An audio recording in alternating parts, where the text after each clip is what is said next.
Ruang Tangga Rasa. Selamat datang di Ruang Podcast Tanggap Rasa, Apa Rasamu Terhadap Rasaku Session 4. Podcast ini dipersembahkan oleh Komisi Nasional Hak Asasi Manusia. Happy Humans, apa kabar? Aduh, Ayu tuh seneng banget ya kesini karena sudah berapa episode gitu ya nggak datang karena saya kebetulan lagi cuti gitu Happy Humans. Jadi sekarang ada kesempatan buat ketemu lagi sama Happy Humans sekalian. Jadi rasanya senang. Happy Humans udah lihat dong, aku di sini, Ayu nggak sendirian, tapi ada 2 orang sosok laki-laki di sini yang menemani Ayu di sini untuk berbicara tentang apa ya? Kalau ada iklan gitu ya, kalau misalkan yang terkenal tuh kayak sejauh mana air mengalir gitu ya. Nah, kita akan ngomongin air Happy Humans di selama 40 menit ke depan. Kenapa sih ada air gitu? Kenapa air harus dibahas? Kenapa Komnas HAM kok ngurusin air gitu ya? Apakah air juga termasuk hak asasi manusia? Dan yang terpenting nih Happy Humans sebagai informasi di sini saya bersama 2 sosok laki-laki nanti akan saya perkenalkan. Itu sedang berada di Pusat Studi Hak Asasi Manusia Universitas Islam Indonesia atau Pusham UII yang sebagai salah satu mitra kerja Komnas HAM dalam rangka pemajuan hak asasi manusia.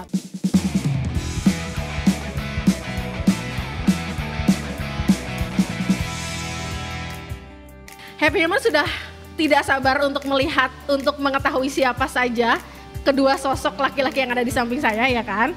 Yang pertama sudah pasti udah pernah kenal karena sosok bapak ini udah ada berapa kali gitu ya ketemu sama Happy Humans sekalian di Ruang Podcast Tanggap Rasa. Ada Kepala Biro Dukungan Pemajuan Hak Asasi Manusia Komnas HAM Bapak Esrom Hamonangan. Halo Pak. Halo Happy Humans. Seneng banget saya sama Pak Esrom ini ya Pak. Apa kabar Pak, sehat Pak? Kabar baik. Alhamdulillah, sehat ya Pak ya? Sehat. Meskipun di Jogja bagaimana Pak?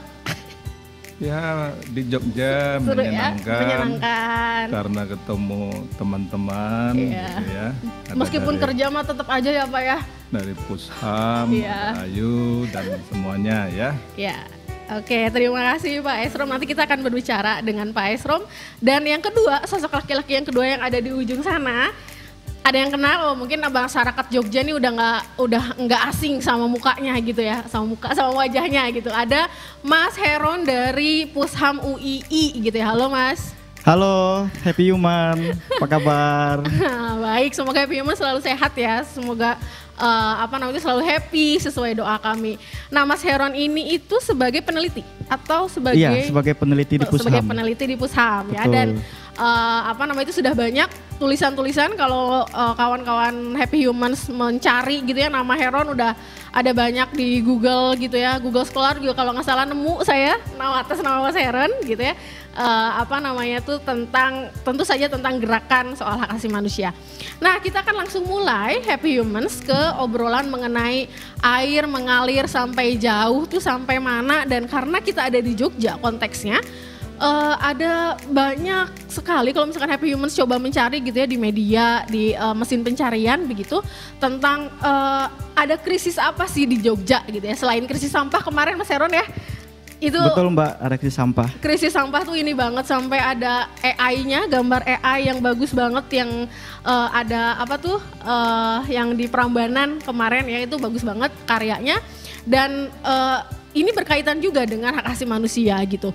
Nah, kalau misalkan Happy Human buka data dari Mongabai itu tuh ada hotel di Jogja ini tuh ada lebih dari 1.600 hotel begitu ya Pak, dengan penggunaan air yang mungkin melebihi, atau dalam risetnya Mongabai itu satu hotel dengan ratusan kamar itu juga, kebutuhan airnya itu sama dengan mencukupi 2 kecamatan, semua warga di 2 kecamatan di Jogja gitu. Itu satu hotel.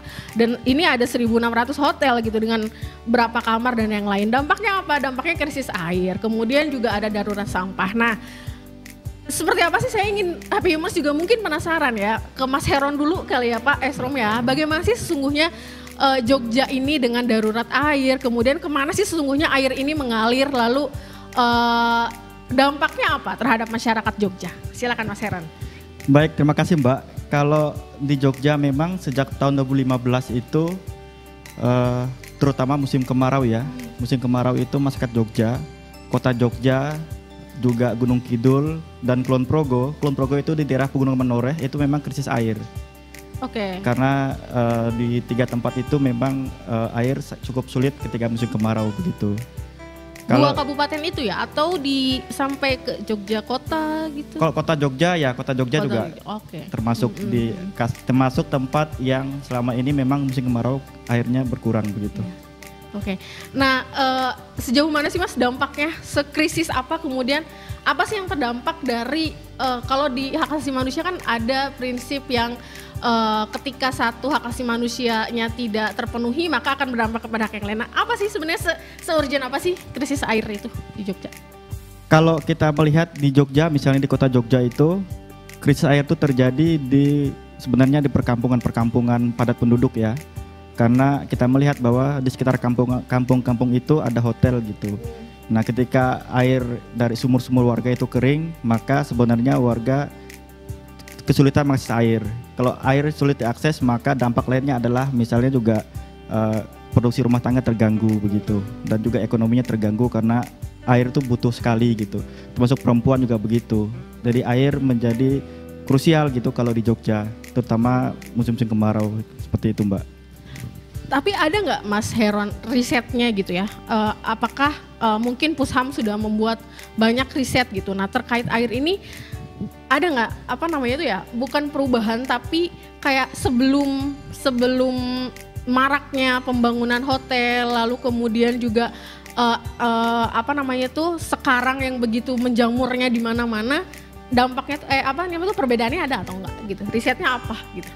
Kalau riset kita memang belum melakukan riset, Mbak, tetapi lewat teman-teman jaringan, terutama teman-teman di miliran gitu, memang mereka menyebutkan bahwa sebelum banyak hotel itu di Jogja memang kemarau itu biasa gitu, warga itu kemarau tapi airnya itu tidak habis gitu. Tetapi ketika hotel itu berjamur di Jogja, hotel itu menggunakan air tanah untuk memenuhi kebutuhan hotelnya, sehingga sumur-sumur warga menjadi kering begitu. Iya. Dan itu ada juga salah satu film dokumenter buatannya Watchdog ya, di balik hotel. Ya kan itu kalau Happy Humans belum menonton, saya rasa mungkin itu penting untuk ditonton dan bagaimana melihat kontradiksi antara air yang begitu melimpah yang ada di hotel ataupun akibat pembangunannya seperti apa gitu. Dan gimana sih, apakah sudah ada advokasi mengenai ini Mas Heron? Kalau advokasi sudah, Mbak, sebenarnya juga pemerintah itu punya regulasi sebenarnya untuk pengelolaan air. Jadi hotel-hotel itu memang didorong untuk menggunakan air PDAM. Tapi persoalannya adalah PDAM di Jogja juga itu sumber airnya ada 2, Mbak. Pertama itu memang di air tanah, kedua itu air sungai. Jadi itu juga persoalan. Itu mungkin kalau tidak ada persoalan itu kalau daerah-daerah resapan air itu bagus gitu. Tapi kan di Jogja kita tahu bahwa proses pariwisata itu juga mengancam sumber-sumber mata air itu begitu. Pariwisata ini seperti bukan paradoks tapi juga seperti ada hal yang memang baik tapi juga ternyata dampaknya juga luar biasa gitu ya. Iya betul, Mbak. Iya, dan gimana ya, maksudnya ada beberapa titik poin gitu ya Pak Esrom, ada soal air, kemudian juga krisis air tentu saja, kemudian juga sampah, lalu pembangunan hotel, meskipun pemerintah Jogja itu gubernur atau pergub atau apa? Kalau yang tentang air ada perdanya, Mbak. Oh, perda. Oke, bagus ya kalau perda. Oke, udah peraturan daerah. Nah, itu kan ada beberapa poin yang memang sangat beririsan dengan hak asasi manusia gitu ya Pak Esrom ya. Lalu kemudian juga Komnas HAM juga melalui Biro Pemajuan sudah mengesahkan salah satu standar norma dan pengaturan tentang sumber daya alam dan tanah. Di situ juga dibahas mengenai air gitu. Gimana Pak Esrom melihat hal yang tadi disampaikan oleh Mas Heron? Ya, jadi begini Mbak Ayu, hak untuk memperoleh air bersih itu adalah hak semua warga negara. Ini tanggung jawab pemerintah gitu ya, untuk menyediakan air bersih. Bukan hanya menyediakan air gitu ya, tapi menyediakan air bersih. Kenapa ini kita perlukan?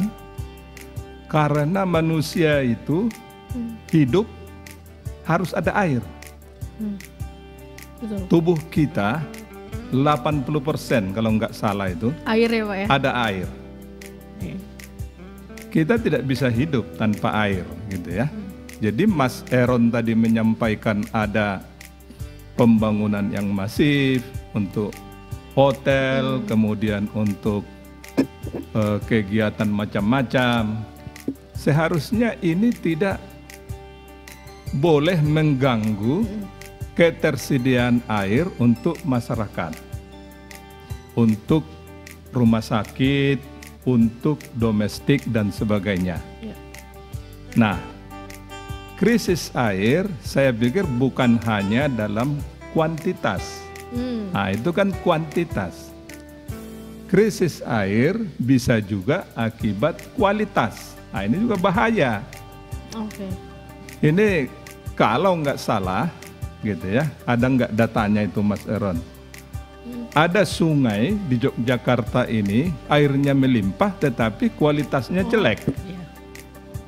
Ini kan tidak boleh.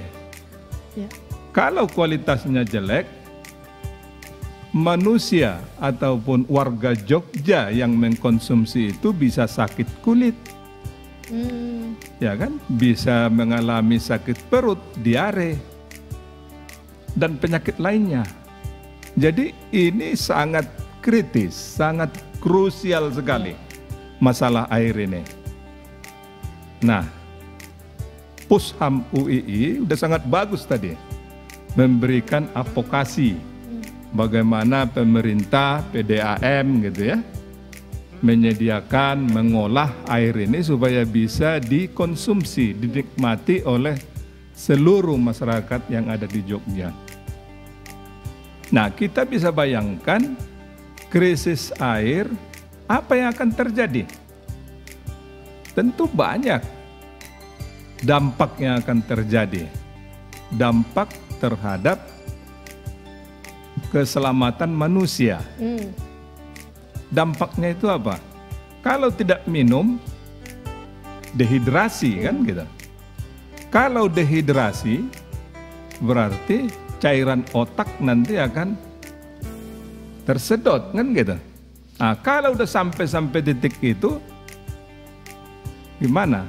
Nah, ini ilmu kedokteran nanti ya. Iya, dan katanya manusia itu lebih kuat tahan lapar dibandingkan maksudnya kebutuhan untuk air itu lebih dibanding makan gitu ya katanya ya Pak. Ya, itu terbukti dengan petualang-petualang atau musafir kan gitu kan yang berjalan yang survival di alam gitu ya Pak ya. Di apa itu? Di padang pasir kan gitu. Mereka nggak usah makan, tapi nggak boleh kalau nggak minum. Nah, jadi ini sangat penting gitu, merupakan suatu tugas ya pemerintah, bukan tugas kita sebenarnya, bukan tugas rakyat. Rakyat hanya mendukung pemerintah untuk mereka mampu, untuk mereka dapat menyediakan air bersih untuk kehidupan. Nah, krisis air lainnya misalnya akibat dari pencemaran tadi, polusi, betul, sampah gitu ya. Kemudian dari industri, ya kan? Industri membuang limbah sembarangan. Industri di Jogja mungkin banyak batik gitu ya. Mungkin, enggak tahu juga. Atau industri yang besar juga kan gitu. Membuang limbah ke sungai tanpa diolah. Itu juga akan berbahaya. Karena apa? Di dalam limbah itu ada zat kimia, bahan kimia, ya kan? Kalau kita minum bahan kimia, Mbak Ayu, apa yang akan terjadi kan?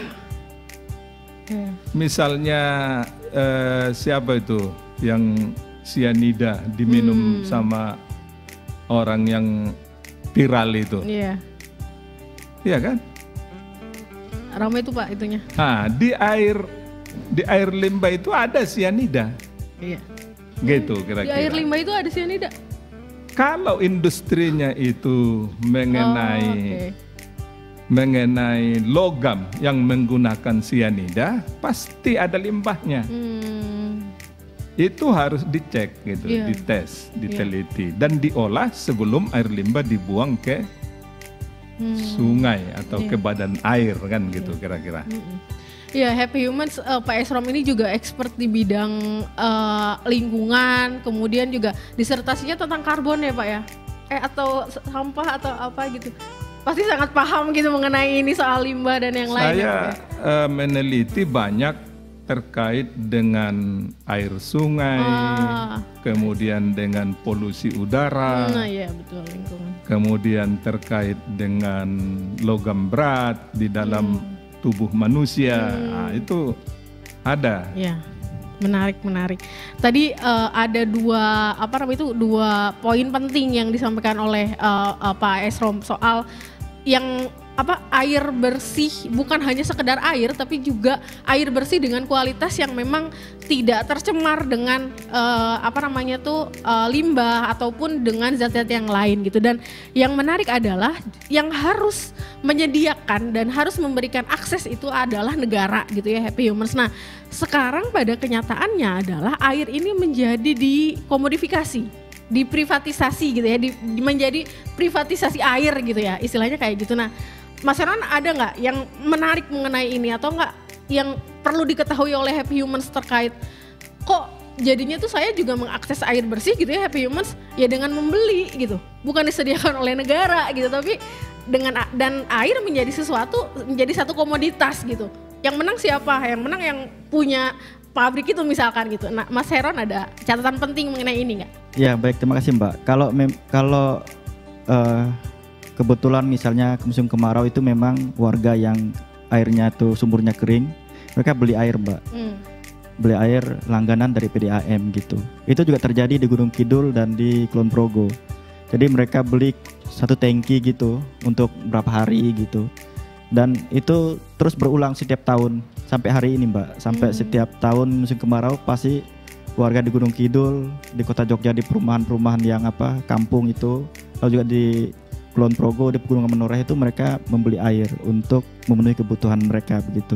Kita tahu bahwa air itu memang yang selama ini menyediakannya PDAM. Tapi kalau air minum kan itu kemasan yang kita tahu bahwa itu banyak gitu, produknya gitu. Terima kasih. Itu kira-kira. Ya. Saya kan menjadi curiga ya Happy Humans ya. Kalau misalkan dengan adanya krisis air, kemudian juga akhirnya warga juga akhirnya membeli air bersih gitu. Ada kesengajaan untuk agar krisis air? Saya kira tidak sengaja ya, tapi memang proses penataan ruang yang tidak clear menurut saya. Juga misalnya tentang ini investasi juga tidak ditata dengan baik, di mana seharusnya tempat-tempat penampungan air itu diperbanyak begitu. Sedangkan Kota Jogja kita tahu bahwa lahan terbuka hijaunya tidak sampai 20% gitu. Waduk tempat penampungan air juga tidak banyak. Dan itu juga menjadi satu pekerjaan besar kalau kita mau menata tentang air ini gitu. Pak Esrom, ruang hijau itu seberapa berpengaruh terhadap kualitas air? Oh, tentu sangat berpengaruh ya. Tadi Mas Heron Mas Heron menyampaikan bahwa tata kota itu sangat penting memang.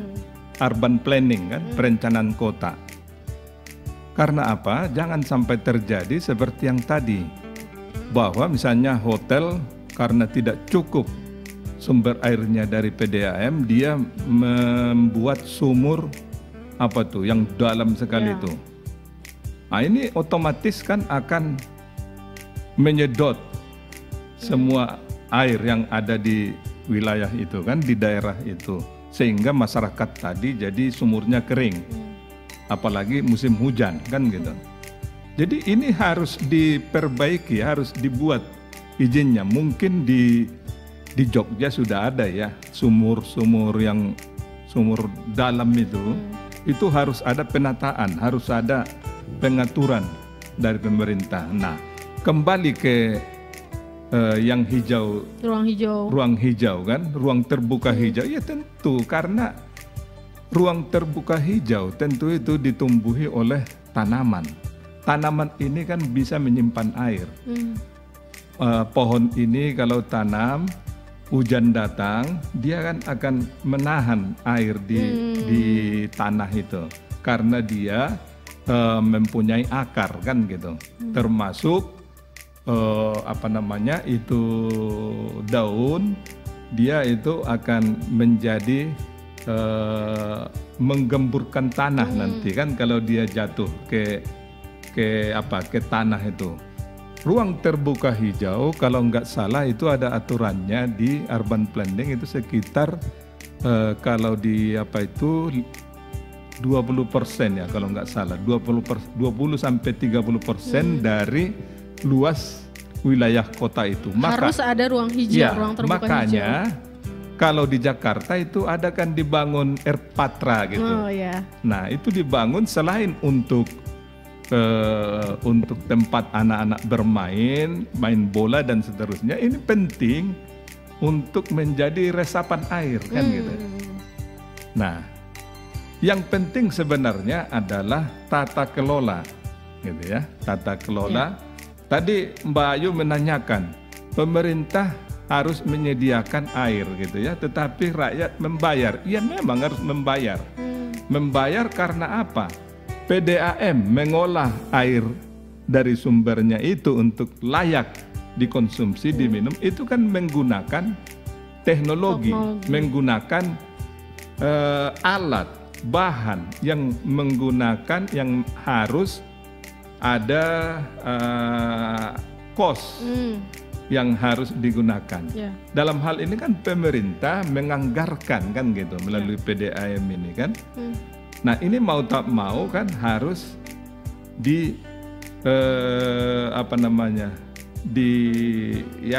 istilahnya apa ya? Bukan membayar sebenarnya, iuran dari masyarakat. Namanya iuran PDAM ya Pak ya, bukan membayar air. Dan ini saya waktu dulu pernah diskusi dengan teman dari Korea Selatan gitu ya.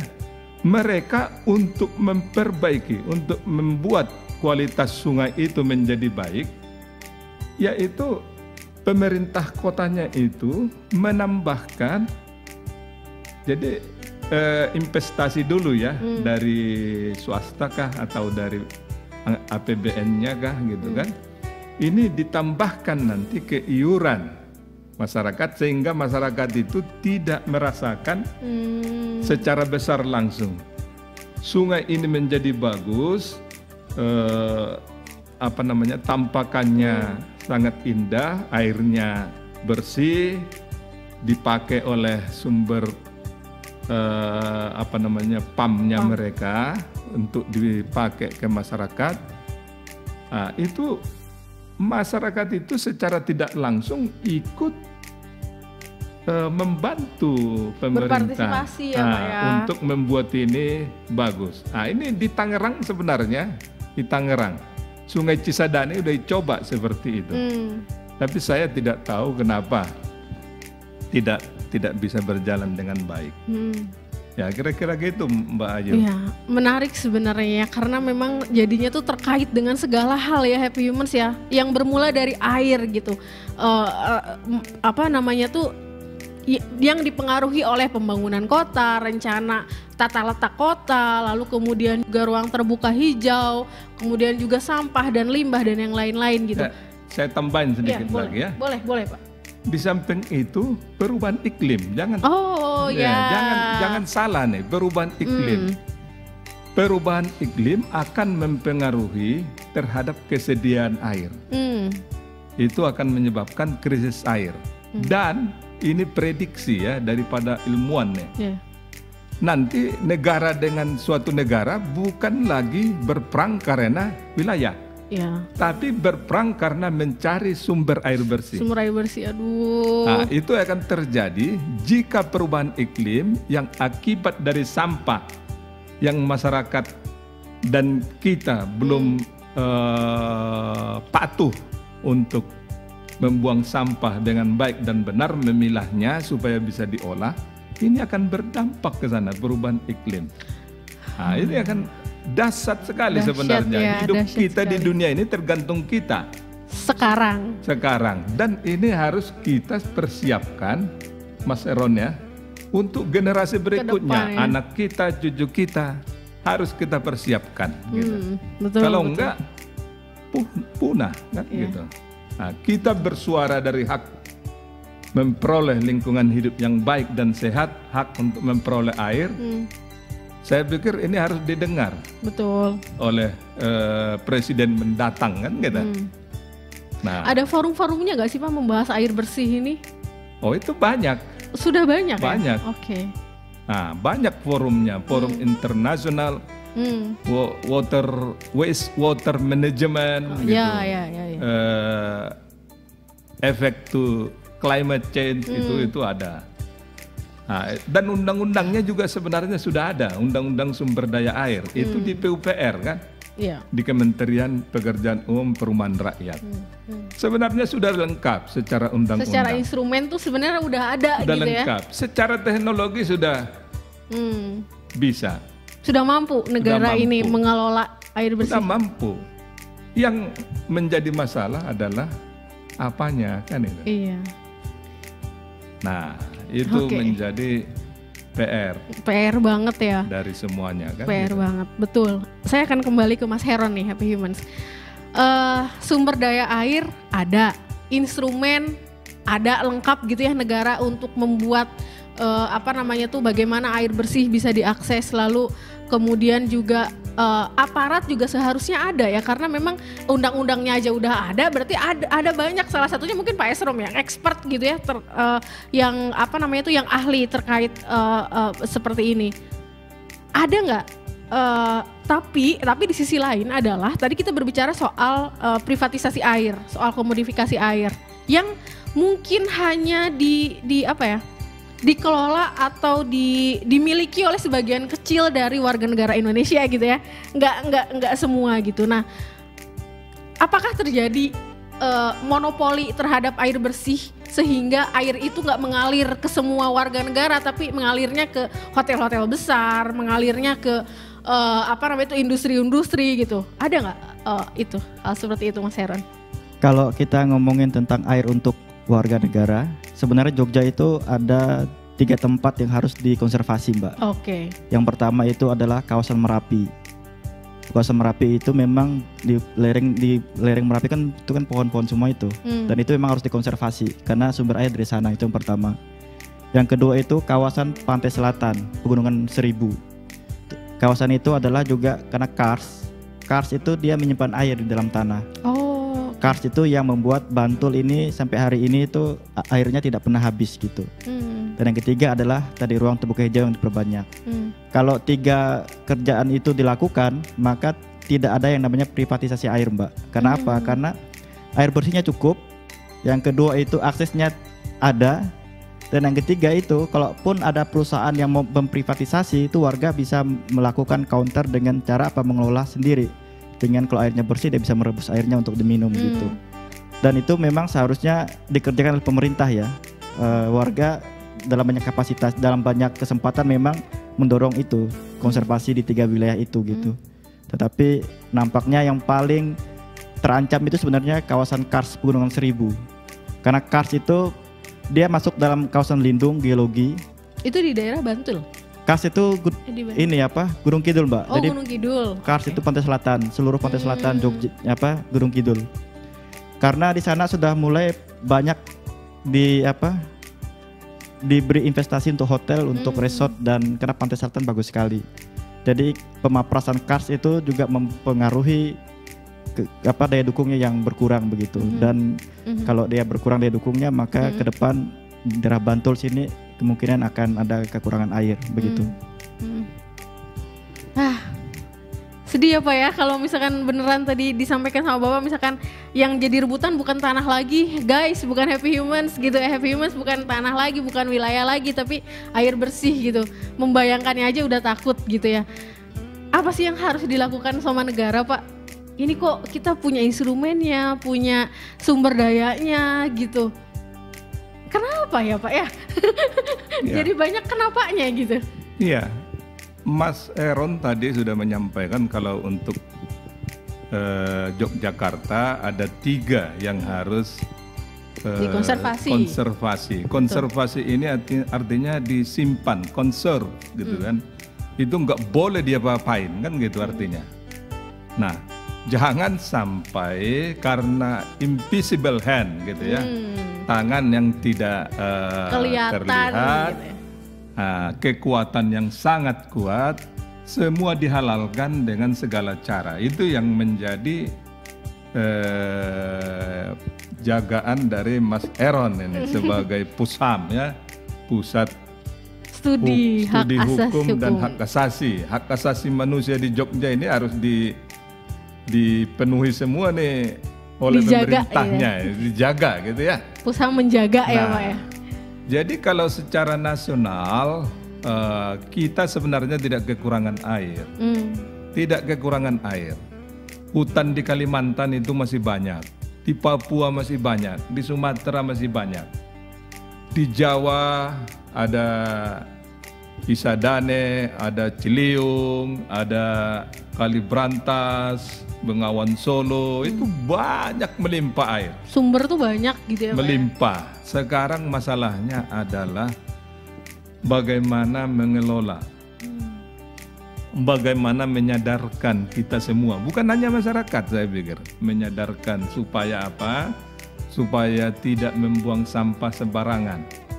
Bukan sampah domestik saja, ya, tetapi sampah industri yang saya sampaikan tadi. Nah, jangan sampai digadaikan kan gitu. Digadaikan hak asasi ini dengan kepentingan sesaat. Kalau itu sampai digadaikan, kita akan menerima dampak atau membayar, ya. Kita akan membayar berkali-kali lipat untuk memulihkan itu. Dan ini harus menjadi perhatian. Kebetulan saya ini hampir 20-30 tahun ini berkutat mengenai air pencemaran gitu ya. Kemudian mengenai limbah gitu. Lelah nggak sih Pak berjuang selama itu tapi kok? Ya saya kan basicnya peneliti gitu kan, peneliti, dan saya dulu banyak menyampaikan presentasi-presentasi gitu kan, menyampaikan, ditulis di koran ya, di Kompas, dikutip gitu ya, disampaikan. Ya memang ini masalah terintegrasi, jadi tidak bisa hanya di satu pihak yang bertanggung jawab. Tidak bisa, karena apa? Misalnya mengenai air, ini ada Kementerian PUPR, ada Kementerian Perindustrian, Kementerian Energi Sumber Daya Mineral, pemerintah daerah, Kementerian Lingkungan Hidup. Ini visinya atau arah fokusnya untuk bagaimana menyediakan air bersih dengan kebijakan-kebijakannya satu garis enggak? Nah, ini perlu. Kalau enggak, yang satu membangun industri sebanyak-banyaknya tanpa memperhatikan itu sumber airnya tercemar atau tidak, bodoh amat kan. Itu urusannya Pemda, urusannya Mas Eron di Jogja, dan juga urusannya Dinas Lingkungan Hidup Jogja kan gitu. Nah, itu menjadi repot kan gitu. Jadi harus ada penataan dari pemimpin nasional gitu ya, bahwa lingkungan ini ke depannya akan berpengaruh bukan hanya sesaat tetapi ke kehidupan yang akan datang. Itu kan? Betul. Bukan hanya akan kebutuhan manusia, juga akan kebutuhan bumi ini yang dititipkan oleh Tuhan yang Maha Kuasa kan gitu. Dititipkan ini. Kita harus menjaga ya Pak. Jangan karena kita serakah gitu ya. Betul. Ingin menggali semuanya, ingin mengambil sumber daya alam seperti SNP kita itu tidak bertanggung jawab. Yeah. Nah, ini ya kalau kita kan percaya, kita dititipi, kita percaya, kita beragama bahwa Tuhan yang Maha Kuasa menitipkan bumi dan segala isinya ke kita untuk kita jaga, tadi kata Ayu ya. Betul. Kita harus menjaga dengan sebaik-baiknya. Kita jangan justru semena-mena. Ya, betul. Kalau semena-mena, ya udah kita tunggu apa yang akan terjadi. Kehancuran dunia ini, jangan sampai Happy Humans kita Happy Human saya juga punya tanggung jawab gitu untuk seenggaknya buang sampah tuh ya pada tempatnya, jangan sembarangan, jangan buang ke sungai gitu ya.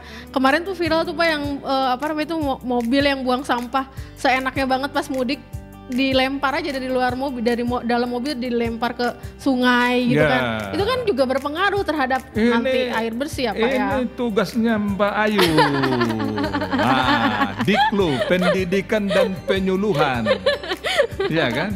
Betul. Pendidikan dan penyuluhan ini bagaimana itu akan berpengaruh terhadap kualitas air dan air ketersediaan air, betul. Yang berpengaruh terhadap hak untuk mendapatkan air. Iya betul, dan itu juga berpengaruh kepada hak-hak yang lain. Kalau misalkan nggak ada air bersih, nggak ada hak yang lain juga akan terganggu gitu ya penikmatannya gitu. Dan wah Happy Human seru banget ya ngomongin air, padahal tadi di awalnya kayak kemana sih air ini mengalir di Jogja gitu ya, tapi pembahasannya udah banyak banget, faktornya juga banyak banget gitu. Jadi Happy Human sebagai warga dunia gitu ya, sebagai warga global, sebagai warga negara Indonesia yang dititipi sama Allah Subhanahu wa Ta'ala, sama Tuhan yang Maha Esa itu bumi ini ya mari kita jaga gitu ya, dengan ikut serta gitu. Memang harus disediakan oleh negara, tapi kita juga ikut serta gitu dalam menjaga kondisi dan kualitas air bersih gitu ya. Terakhir buat Mas Heron, ada semacam saran, rekomendasi terhadap kondisi Jogja gitu ya. Tadi kan Pak Esrom juga sudah memberikan apa yang harus dilakukan, kemudian juga ada titik-titik penting yang seharusnya dilakukan oleh negara, oleh pemerintah Jogja gitu terhadap kondisi air bersih dan yang lain. Kalau saya ada beberapa hal Mbak. Yang pertama memang konservasi lah 3 wilayah tadi itu. Kaki Merapi, terus perluas lahan terbuka hijau di kota, dan juga konservasi Pegunungan Seribu. Itu yang pertama. Yang kedua adalah tentang penegakan aturan Mbak. Ini sebenarnya aturan sudah ada, tetapi kan selama ini itu sepertinya diabaikan begitu. Yang kedua, yang ketiga pariwisata. Sekarang itu memang menjadi salah satu pilihan investasi yang besar di Jogja. Tetapi perlu diingat bahwa pariwisata ini berbasis akumulasi modal yang besar, itu akan bisa merusak rusak kawasan kars di Pegunungan Seribu, kawasan di Merapi, dan juga memperparah lahan terbuka hijau di Jogja yang memang sudah sedikit begitu. Jadi harapannya memang pemerintah ini seharusnya juga bisa melihat bahwa di Jogja itu kita tidak hanya butuh pendapatan daerah yang besar, tapi juga tentang air yang tercukupi untuk warganya. Begitu Mbak, terima kasih. Baik banget, itu on point banget gitu ya, itu yang memang harus disampaikan. Lalu kemudian juga terkait dengan pariwisata, semoga tadi tidak ada invisible hand yang lain ya Pak ya, yang bisa demi keuntungan, demi profit, demi uang yang mengalir, tapi tidak juga mengabaikan faktor-faktor lain, faktor lingkungan, air bersih untuk masyarakat sekitar gitu, dan yang lain-lain. Semoga didengar juga oleh invisible hand ini gitu ya, karena dampaknya nggak main-main guys gitu ya. Pak Esrom, terakhir mungkin yang bisa disampaikan untuk Happy Humans. Ya.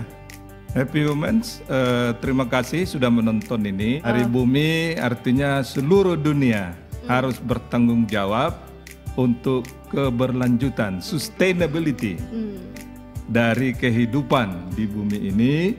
Bukan hanya kehidupannya, sumber daya alam yang berkelanjutan. Untuk apa? Untuk kehidupan kita semua.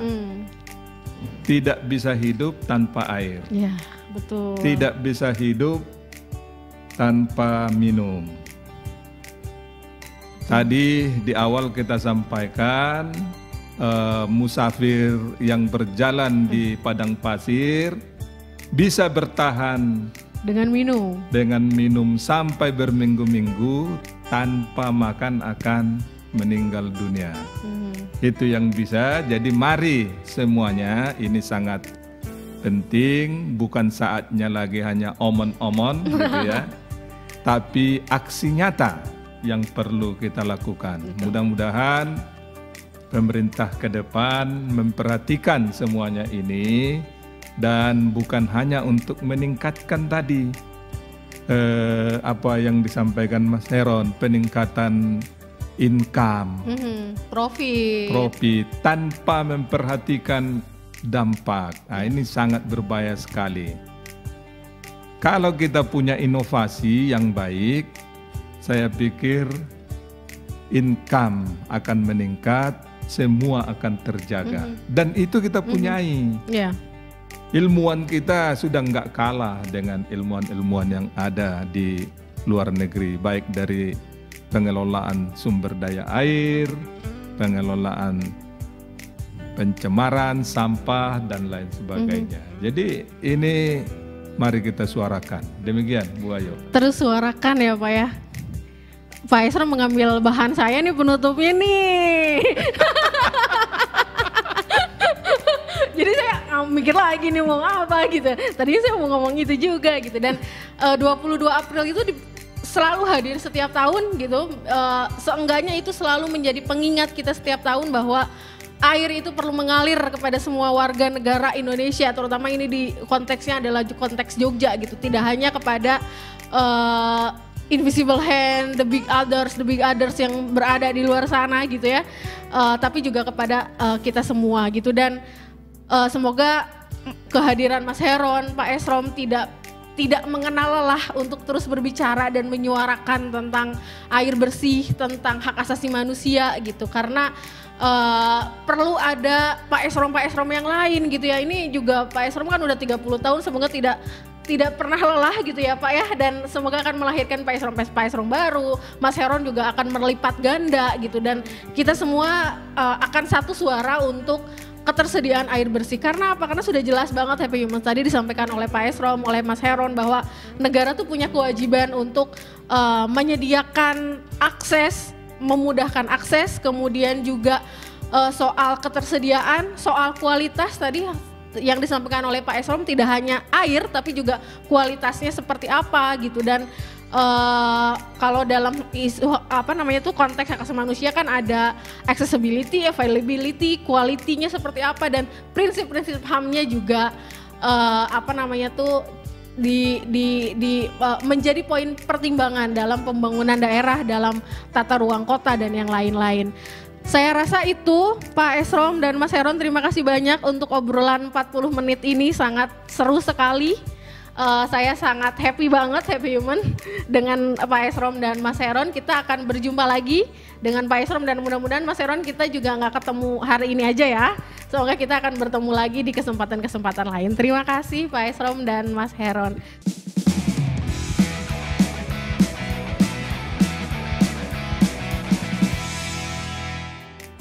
Happy Humans, terima kasih banyak sudah mendengarkan episode kita kali ini. Kami masih menunggu feedback dan saran dari Happy Humans. Silakan kirimkan ke email tanggaprasa@komnasham.go.id. Kami juga masih menyediakan live chat di pukul 1 sampai pukul 3 sore di tanggaprasa.id. Jangan lupa juga follow Instagram, Twitter Komnas HAM. Twitternya Komnas HAM, @komnasham, Instagramnya @komnas.ham, Facebooknya Komnas HAM Channel, YouTube-nya juga ada di Komnas HAM. Meskipun Jogja hari ini hujan, air melimpah, tapi kita masih terus untuk mengingatkan negara, mengingatkan kita semua bahwa air bersih perlu mengalir kepada semua warga negara tanpa terkecuali. Dadah Happy Human, sampai jumpa.